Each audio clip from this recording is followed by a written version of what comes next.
What's up, guys? Infinity here, and today we're going to be analyzing some great chess game from the Warsaw Superbet Blitz. Warsaw. These are some players who are elite in their own territory. They are of the top 10 chess grandmasters, and Aronian Levon. He's the fourth highest rated chess player in history. He once made it to 28-30 in the ratings, 28-30 something. And Firouzja, Alireza, he has made it to the top 10 before, and they're both like really top strong in chess players, and they compete against each other worldwide in the World Cup, and they sometimes face off against the great Magnus Carlsen, and these are really class. So we're going to be analyzing a game for our improvement, for our self-improvement, and for our fourth-dimensional thinking, and for improvement in like chess abilities and stuff, and also to teach you lessons and enhance your life and critical thinking and stuff, and help you have fun and exercise your brain and whatnot. Okay, so we're going to be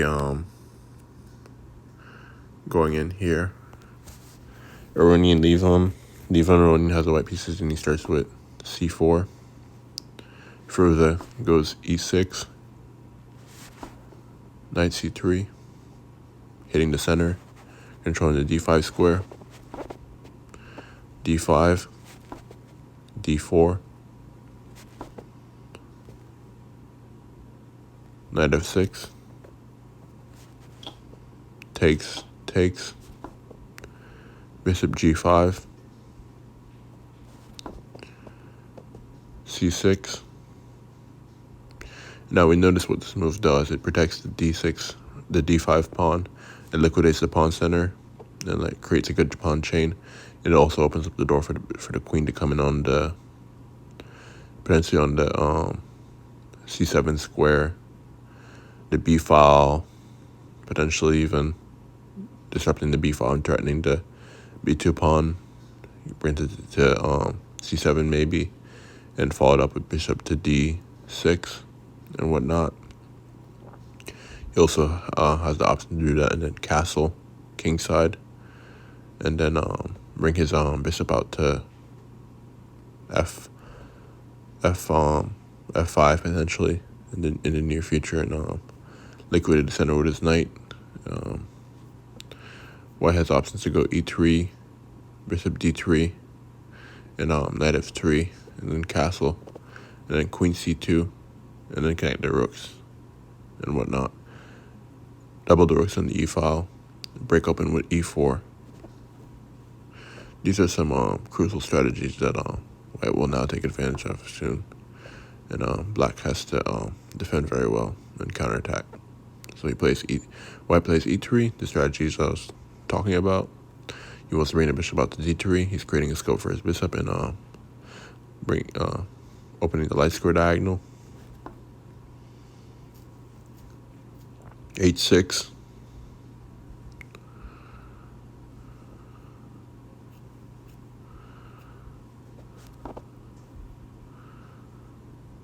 h6, chasing away the bishop. Bishop h4, bishop e7, unpinning the knight, and getting ready to castle. Bishop d3. Now he wants, above all, to get the knight out to f3 and castle. Or he can bring it to even e2. And then put his queen on c2, castle, connect the rooks, and whatnot.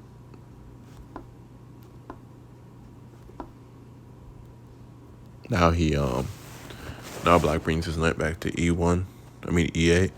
He wants to exchange off dark square bishops so he can get his queen more active, and so he can then use the tempo for when White makes his next move.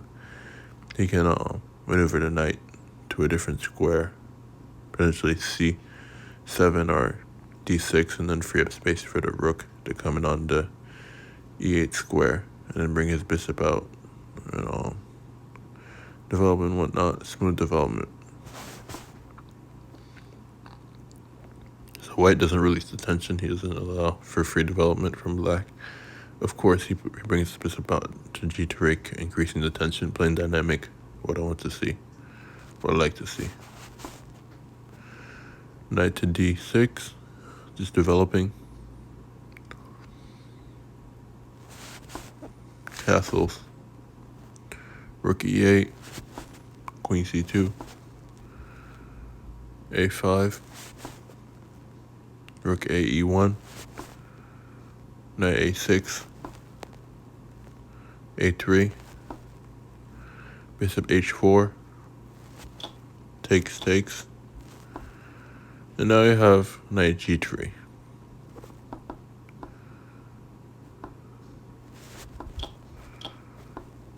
Just pretty much eyeing on the f5 square.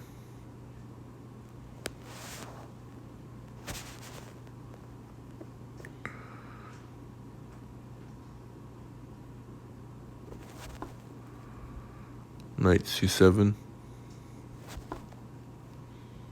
knight a4, bishop e6, f4, bishop d7, knight b6, rook a d8, queen c5, and now we have f5, just controlling the light squares around black's king side, and limiting mobility of the pieces. So the d6, the e6 square is controlled by the pawn, so no knight, bishop, or rook can move on it. And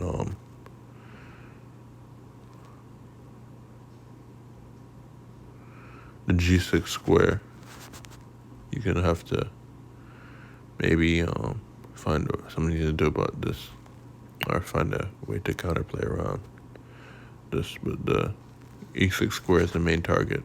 The white's controlling it, and it's fully pressured. g6, he can't really play pawn g6, or I don't know. He can't because the pawn's pinned to the queen. If he takes, it's a free pawn, and he's opening up his king side. So it's mostly his move reserves around controlling the e6 square. White's e6, black's e6 square. Maneuvers his bishop to c7, takes, white takes, black maneuvers his queen to g5, queen d2, h5, queen f2, h4, knight h1, knight e4, queen f4, offering to exchange off queens, takes, and now I have h3. Trying to cause weakness in the light squares of white's camp. So white takes, gets his pawns isolated, but for a better cause. He wants to open up the doorway for his king.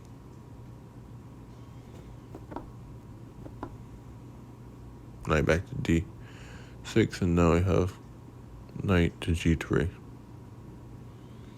Just controlling the d6 square now that he retreated his knight. When he retreated his knight back to d6, here, we can alter the target on the vulnerable f5 pawn. So white defends it, and now we have f6. We have h4 now, rook e7, king f2, bishop d7, takes, h5, king h7, h6, takes, E takes h6, knight h5, rook f8, rook g1, knight c e8, rook g6, rook e7, and now we have rook h4. We're just piling up on the vulnerable h6 pawn. We're piling up on the vulnerable h6 pawn. So now that once a knight on h5 moves, the pawn is targeted, and the king side of black is pretty vulnerable right now. So what black does about that is he maneuvers his knight back to f7 to guard that pawn.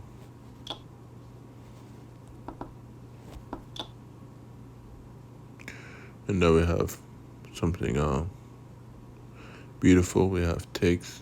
Well, not really a sacrifice, but he takes on the pawn as white is slowly grinding his position.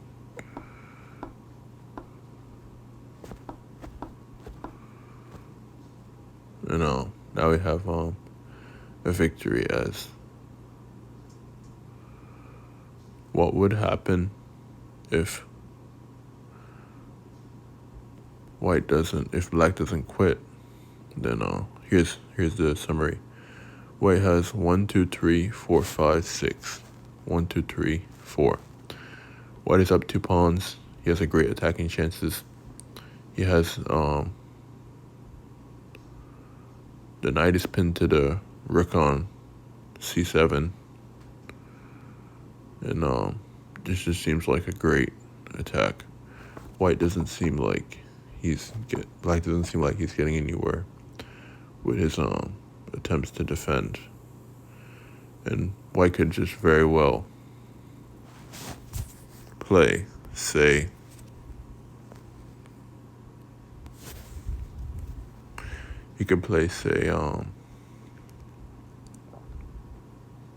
bishop g6 even, and then it's wraps. He's targeting the knight, and then once the knight moves, then the tactical, not really a tactical shot, but tactical shot is there itself already.